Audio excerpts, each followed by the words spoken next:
Evening and welcome. I'm trying to show you, but I can't because it's too bright in this room, just exactly how amazing these are. But I can't show you. I don't know what to do. Anyway, hi. I just wanted to talk about what's been happening for us over the last 5 years and how some things are going to change, although I can't tell you any changes just yet. But some things are going to change now. Over the last, I'm just going to tell you some of the things that you're incredible. So we started selling t-shirts, and by we, I mean I started selling t-shirts quite some time ago. Look, there's a few of you. Let me.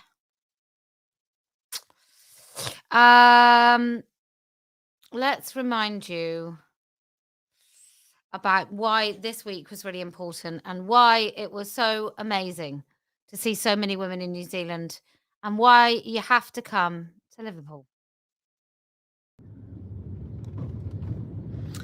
So the purpose of Let Women Speak today is going to very much be about showing what happens when women speak. I've genuinely never felt so unsafe in my life, ever.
Get the fuck out of here.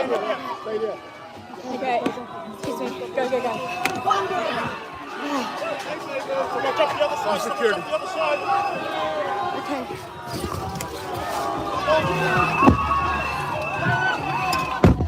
Oh my God. Thanks so much. Yeah.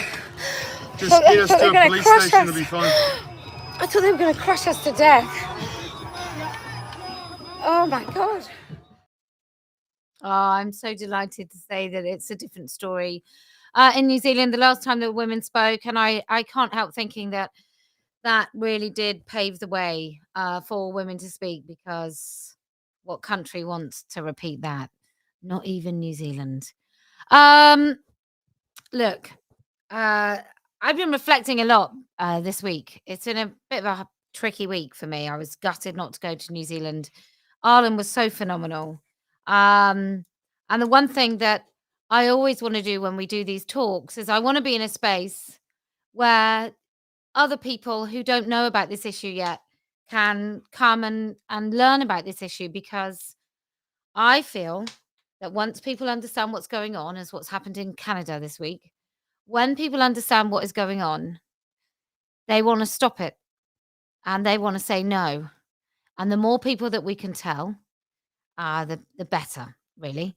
And actually, we adults need to tell people what's going on, because some people, I don't know why, but some people seem to be guided by their children, as if, maybe it's because they had their kids too late, or maybe it's because they're not yet grown ups themselves. But I've, like, clearly, I adore my children. I hopefully have raised them to be critical thinkers, not to take everything I've ever said as completely gospel, but to have enough about them to know when to stand up and disagree, when not to, but also to make their own minds up and feel that they are capable and autonomous enough that they can make their own mind up about anything.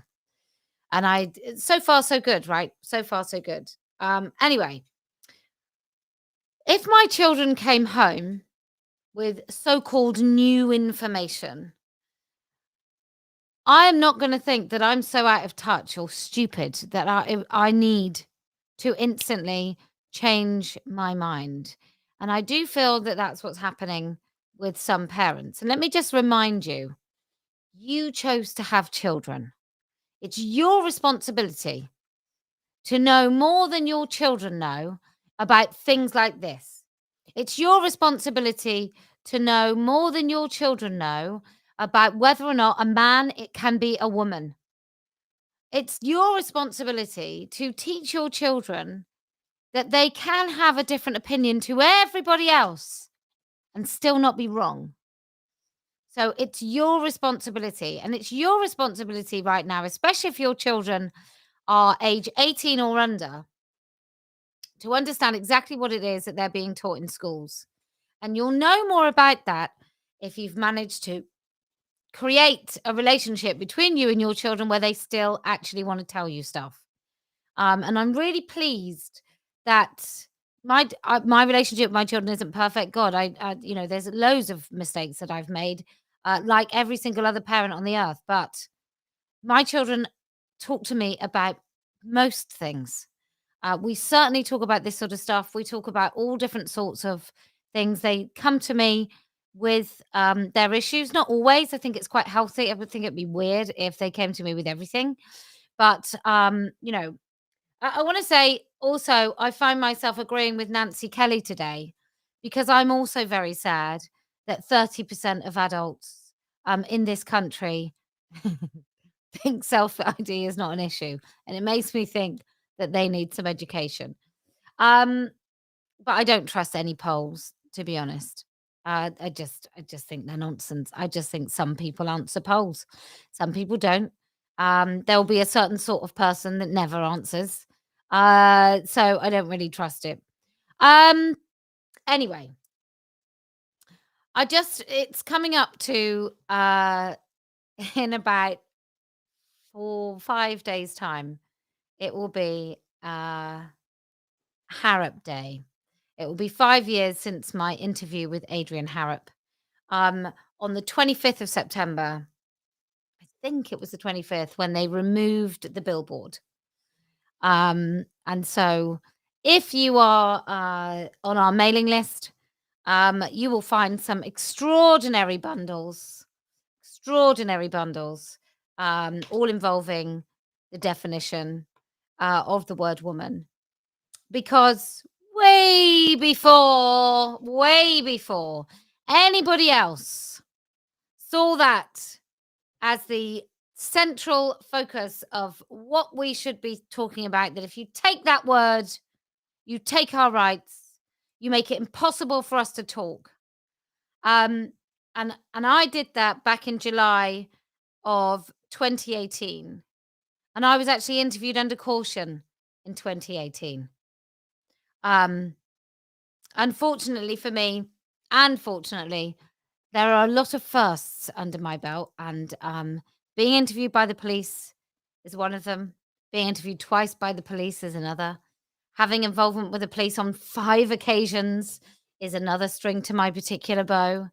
I don't engage with TRAs, which is why the litigious ones have never sued me or never thought that they could. In fact, I did have a letter from one of them once who basically, I'm going to swear, so I do apologize. So I got a letter and I just basically told him to go F himself and that I wasn't afraid and he could do his worst, and I never heard from him again. And I've also been threatened to be sued by another woman somewhere else who isn't a TRA, and she got told the same. Look, we've been talking about this word woman for a long time. 5 years ago, nearly to the day, they took the billboard down, and then we had the interview with Adrian Harrop. And then I had the interview with Jonathan Willoughby and Ruth and Eamon Holmes, who both pretended they didn't know what a woman was. Absolute poo show of an interview. They were completely dishonest. And where are we now in comparison to there? So we've had, here at Standing for Women, I asked Maria Miller the question, what is a woman? Before COVID. I asked her, what is a woman? And now apparently that is something that's caught on for other people. But these are things that we've done here. These are things that I've done. The free speech that we have is not clinking champagne glasses somewhere. It's actually taking it out to the street and encouraging ordinary women to come and speak.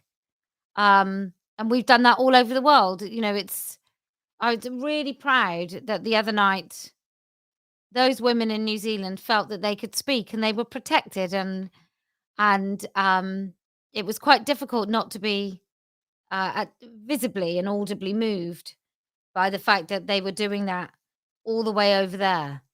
And I'm really proud that is something that we did, and we did it because without you being the billboard, without you buying the stickers, without you joining in, without you funding this, very small in comparison, very small budget in comparison to some other groups, in comparison to Stonewall. You know, we don't have charity status. We are not receiving hundreds and thousands of pounds. You know, it's a very different thing. I'm not answerable to anyone, because when you decide, oh, by the way, you can buy these. Let me just see if I can show you where. No, I can't because I haven't put it up. So you can buy these if you just look for the ivory hoodie.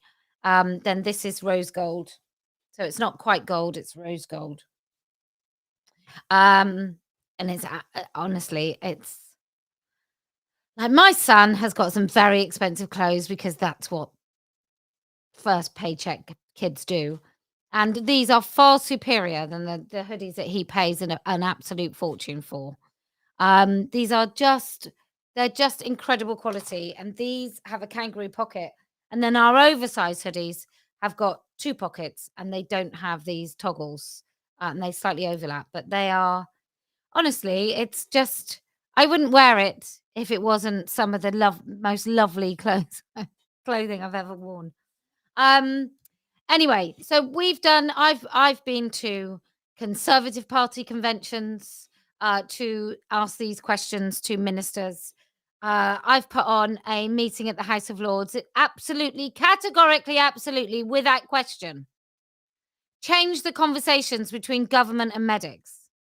Like that's what happens. So when you join in with your stickers or your mugs or your t-shirts and you be the billboard and you create your own conversations, you tell people that they're not alone, you give a message that they're not isolated. They also can start having conversations with you. You can pique a few people in the bus queue. That's one thing that you do, but also those funds go into somewhere where I stretch every single penny. And then I went over to the other side of the world and we changed the conversations in those countries. We changed the conversations in Australia and we changed the conversations in New Zealand. And when I go back to the United States of America, we'll be changing the conversations there too. Because at the moment, the United States of America has some amazing women, but they do come from one clearly definable political side or another. And I think every single movement, if it's going to be successful, if it's a single issue movement and it's going to be successful, you cannot consistently need to everybody to know that you pledge your allegiance to the left or to the right. I don't think anybody needs to know whether you're pro-choice or pro-life or pro-abortion or anti-abortion. I don't think that comes into whether or not you believe the word woman is a sacred word and only women deserve to use it. I don't think you need to constantly distance yourself from people from different political persuasions or tell anybody what you stand for. I mean, does it make a difference to anybody what my argument is? And if it does, I guess I just can't even. But I refuse to be persuaded to tell people what I think about loads of other topics because this is so important that nothing else should be relevant. It shouldn't, like, if you're in the United States of America, somebody shouldn't have to tell you that they're on the left too. I'm on the left. Oh my God, I'm on the left. I'm on the left. I don't agree with the right. I'm a leftist. I'm on the left. And then tell you they're non-partisan because that doesn't make any sense. And likewise, there's a lot of women on the left that won't stand with women on the right. And those women on the right will tell you they're on the right. They will tell you the only answer to this is a conservative answer. And none of that works for me. Because what each of those groups are saying, whether they're on the left or the right, both of those people are saying, my agenda is the only agenda that can solve this issue. I've heard women say it all the time. Radical feminism. Feminism is going to solve this issue. If these people were feminists, no, that's absolutely not true. Someone said to me the other day, if you're standing up for women's rights, you've got to be a feminist. Well, I'm not. Fundamentally disagree with some of the ideas about feminism. I absolutely do not, categorically, as a mammal, I do not believe the only way that we behave is the way that we are socialized to behave. I just don't believe it. I just think that's nonsense. And I also think the difference between the sexes Like the real differences between the sexes, not silly things about whether or not someone does the washing up, but the genuine difference between the sexes that I do think shape us somewhat. I do actually quite like them. And I know that feminists find that deeply annoying, but even even those feminists, they will talk about the differences between men and women, except they'll have you believe that every single one of those differences is nurture. And I don't think that's true. I think it's a combination. And I don't think we could really maybe even test that theory. It's just the way I feel about this stuff. So there is no agenda that I bring forward here, no matter what anybody wants you to believe. Just because I don't put my Wellington boots and sit in a mudfest of leftism, it doesn't mean that I'm on the right. And just because I don't champion other right-wing causes, it doesn't mean I'm on the left. It means that neither of those things are important. You cannot be a woman fighting for women's rights, whether you're on the left or the right, because you then have an ideology or an agenda or something that you owe another ideology. So if you're trying to protect women, if you're trying to make the word woman sacred, if you're trying to make it exclusive, if you're trying to do those things and you are also beholden to values of the left or the right, then you can't purely focus on women, because you will have to adhere to somebody else's ideology. So, Party of Women, we are resubmitting. We got refused after 19 weeks. We got refused. So we are resubmitting. I have every faith. We have gone through again and again and again. So we've resubmitted. I don't think it will change. I don't think it will. Sorry, I was reading somebody's tweet. I don't think it will be as fast as any of us would like, but I think it might be 4 to 6 weeks. And then I'm telling you, it's game on. We've been doing this for 5 years. We are one of the oldest groups fighting this particular nonsense. And we've done it never compromising our language, ever. Never compromising our message, ever. The only thing that we've ever done is we've said a woman is an adult human female, and we've stuck to it. And if you continue to support this campaign and then the Party of Women, I want councillors. I want, like the caller said on TERF Talk, I don't just want one. I want 3 or 4 in every goddamn council in this country.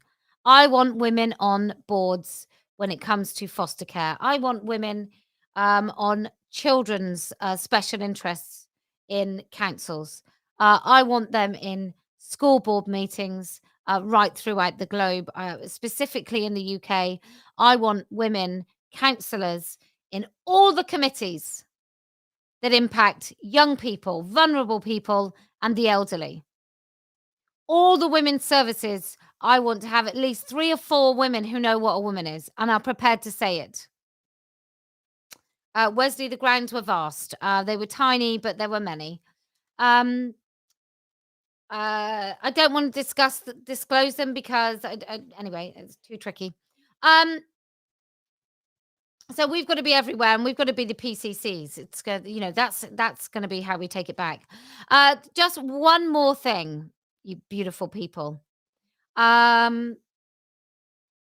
We decided 5 years ago to put our billboard up in Liverpool. So I've decided on the 8th of October. So it was to coincide with the Labour Party conference. So I've decided on the 8th of October, we will be returning to Liverpool to coincide with the start of the Labour Party conference. I know, it's genius. We can't put a billboard up, so I would like each and every one of you to come as the billboard, as many of you as possible. You're going to have to hurry up and book those tickets because everybody going to the conference will be wanting to stay in Liverpool. So you northern women, you've got no excuse. It's Liverpool. It's 1:00. If you go to Standing for Women events, you can find out exactly when it's going to be. So it's going to be great. I won't do the Liverpudlian accent and really annoy all the women in Liverpool, but it is going to be fantastic. It's not too far from Chester, where the other day we had a caller from Chester. So this is, this is what we're going to do. We're going to keep doing this because I personally think it is the most empowering thing. It does really change you if you come along, and if you speak, or even if you don't, even if you just know that you're helping another woman find her voice. Am I still coming to Australia? I will be going back to Australia. Let's see how the John Pasuto thing goes. I will be going back to Australia. I would love to take my family actually, and spend quite a while in Australia. I just loved it so much. But even Melbourne, the shopping in Melbourne is insane, and the food in Australia is crazy wonderful. So even if I just went to Sydney and Melbourne, I would just love it. Um, yeah, and I really do want to go back to the USA. I'm thinking maybe the third week of October back to the US whilst it's Halloween, but that is something that I'm going to have to research and look into. But yeah, I just want to do a flying visit to the US, maybe just about 3 days, just 3 dates, 3 days, come home, and then it's not too much for my family and me. So anyway, right. So 8th of October, start making your plans. I can't wait. If you can put your differences aside. Oh my God, can I just say, you people, if you haven't yet gone and got yourself a McGonagall's hat or a witch's broom, these aren't pre-order, by the way, these are in, or a witch's cat, oh, that's at the Australian store. I mean, in New Zealand. Look at that. That is a glow in the dark witch definition. They're pre-order. They're coming in the next couple of days. But we've got so much amazing Halloween stuff. You just cannot believe it. It's amazing. Yeah, anyway, if you can get yourself a little Halloweeny something and support, I'm going to say just the most genius campaign that exists in this arena, then I promise we will win. If you can come along and stand and be counted and empower yourself or somebody else to speak, then I promise we will win. And do you know why else we're going to win? Because I never lose.